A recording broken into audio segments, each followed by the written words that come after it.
Salut à vous tous, je suis content de vous retrouver aujourd'hui dans le journal de la bande dessinée avec un invité qui est Nicolas Barral pour sa dernière bande dessinée sur un air de fado aux éditions d'Argo.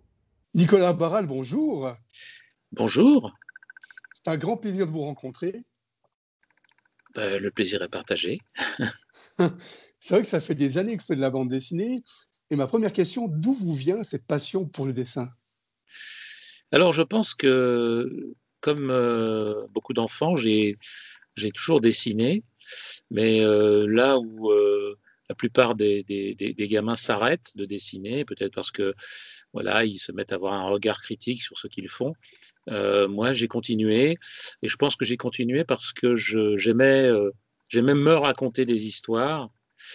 Et, euh, et voilà, je pense que bon, j'ai lu des bandes dessinées, évidemment, et puis ça m'a semblé être un moyen d'expression vraiment, vraiment marrant, quoi. Et donc j'ai repris le dessin, j'avais 15 ans, je dirais, un peu plus sérieusement, avec peut-être même un peu un vague projet de carrière.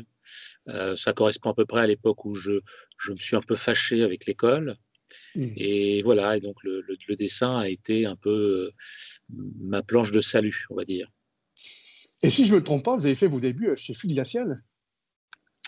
Alors c'est vrai que j'ai publié quelques histoires dans Flux Glacial au début des années 90, en parallèle à des travaux plus alimentaires, on va dire, qui consistaient à faire des planches de bande dessinée pour un magazine qui s'appelait OK Magazine, Ah oui. est devenu ensuite OK Podium, où je racontais, avec un scénariste qui s'appelle Laurent Duvaux, une espèce d'équivalent à Hélène et les garçons, mais en bande dessinée.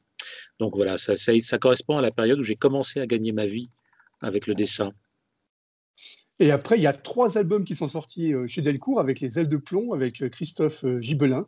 Oui, absolument. Et Bande là, c'est dessinée, vos oui. débuts professionnels, on peut dire.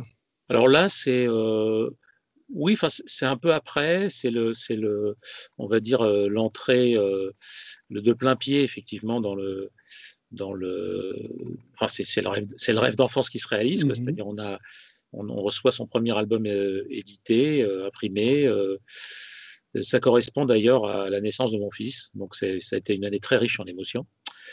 Oui, il y a eu 3 albums. Et d'ailleurs, à partir du numéro 2, du tome 2, j'ai entamé ma collaboration avec Pierre Vess sur Baker Street. Et puis ensuite, ça a donné lieu à une autre série parodique, Baker Street étant une parodie de Sherlock Holmes, une autre série parodique qui était Les Aventures de Philippe et Francis, Ah oui. où nous nous sommes occupés de Black et Mortimer. Voilà. Et Mais ce qui est gentiment, génial, gentiment. non, mais c'est génial parce qu'on aussi bien Baker Street, c'est génial, c'est du Sherlock Holmes. C'est vrai Ouais. qu'on est dans les enquêtes. Aussi bien les aventures de Philippe et Francis, c'est vraiment du pastiche de Black et Mortimer. C'est impressionnant et c'est génial parce qu'en même temps, c'est édité par la même maison d'édition que Black et Oui. Mortimer. C'est d'Argo. On n'aurait pas pu le faire ailleurs, hein, de toute façon. Je Ah pense que ouais. si on avait tenté ça chez un éditeur différent, là, on allait au procès, je pense. Donc, voilà, c'était la seule solution pour que ça puisse exister. Et puis chez Dargaud, effectivement, comme ils étaient, je pense, contents de mes bons et loyaux services, ils m'ont présenté à l'écrivain Tonino Benacquista, qui avait déjà un peu pratiqué la bande dessinée, mais qui souhaitait trouver un dessinateur pour sa série Dieu n'apparaît pour ça tout. Et donc, effectivement, ça s'est bien passé entre nous et on a fait non seulement 2 albums de Dieu n'apparaît pour ça tout, mais encore deux autres albums, des one-shots, plus ou moins policiers. Enfin, voilà. Donc ça, c'était très bien. Et puis on m'a également, si on doit faire vraiment le tour de la question, j'ai été contacté par Casterman en 2012 pour prendre la suite de Tardy. Ah ouais. Nestor Burma. Voilà, voilà, pour adapter Léo Mallet, le Ouais. personnage de Léo Mallet, Nestor Burma. Donc, il y avait eu Emmanuel Moineau avant moi qui s'était mis un peu en retrait. Donc j'ai été contacté. Évidemment, c'est une proposition que je n'ai pas eu à cœur de refuser. Et donc, voilà. Et puis, en parallèle, pendant finalement une quinzaine d'années, a germé cette histoire portugaise qui nous occupe aujourd'hui, donc sur un air de Ah famille, oui, qui en fait part d'une histoire assez simple, une histoire d'amour, puisque j'ai rencontré une femme qui était d'origine portugaise, que j'ai épousée, et dans le trousseau de mariage, il y avait un certain nombre de références littéraires, parmi lesquelles un roman d'Antonio Tabucchi, Pereira Prétend. Donc on est au milieu des années 90, je découvre le roman à sa sortie. Et puis voilà, l'idée germe traiter du sujet de la dictature, mais vraiment à hauteur d'homme, c'est-à-dire c'était le cas du roman de Tabucchi qui montrait, qui montrait un personnage évoluant comme ça dans un milieu hostile, répressif.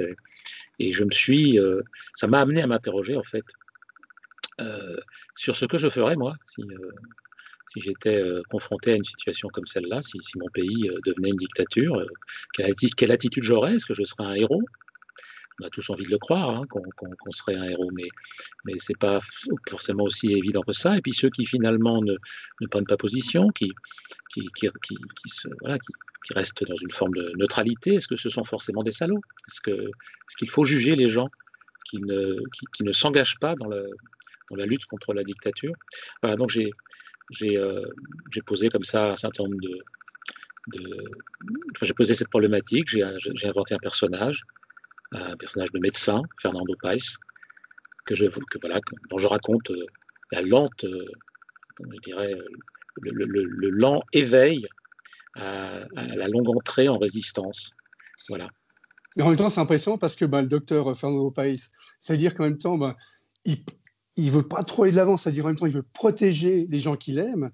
Et je trouve que c'est impressionnant l'histoire que vous avez faite, parce que là, vous êtes seul au dessin, au scénario.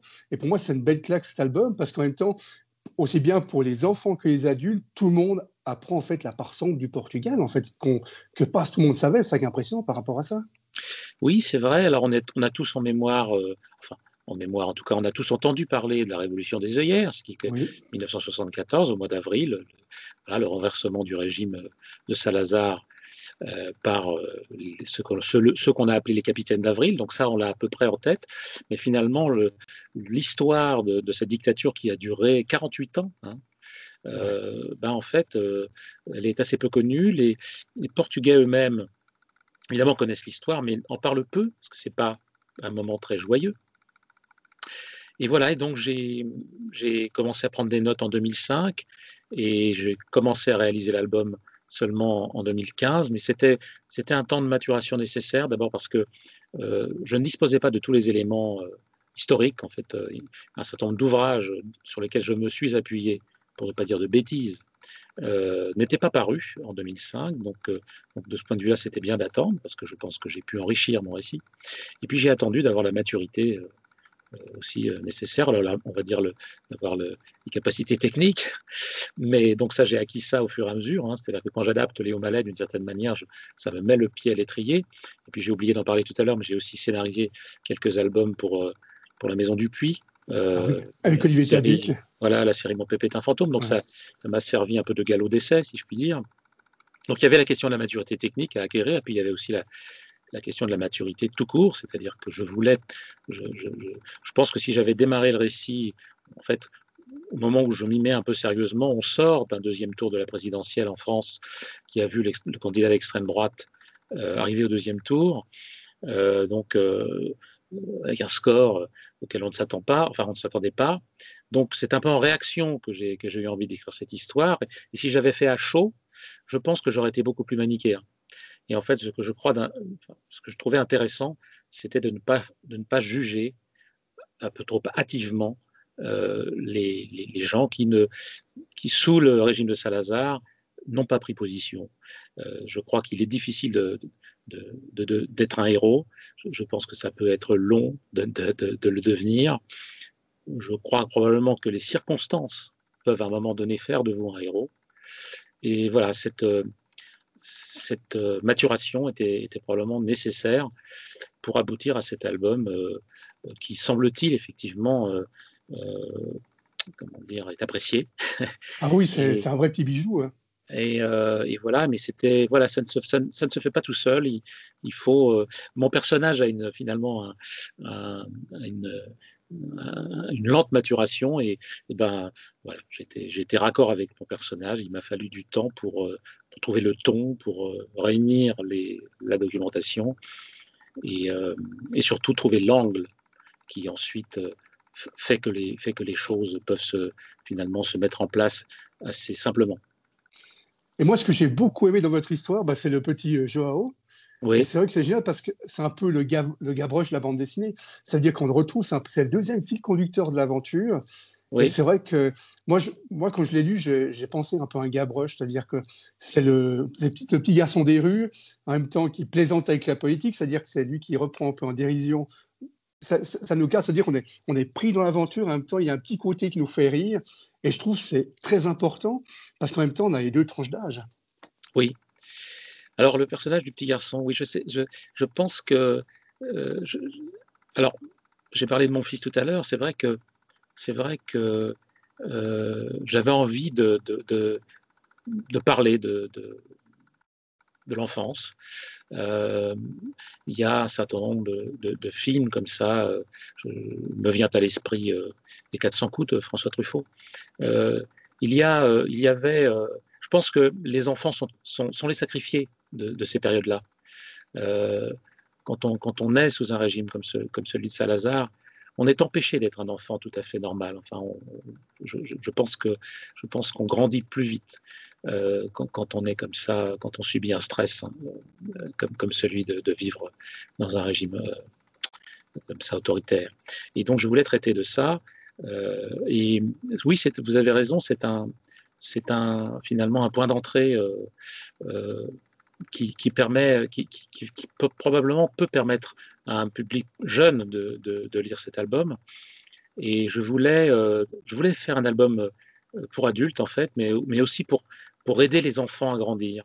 Je pense que la bande dessinée peut servir à ça aussi. Moi, quand j'étais plus jeune, je suis tombé sur des albums comme ça qui m'ont marqué. Je pense à des albums de Tardy, mais je pense aussi à des albums de Bilal et Christin, comme Les Phalanges de l'Ordre Noir, qui m'ont vraiment fait prendre conscience du fait que la bande dessinée, ce n'était pas que pour les enfants.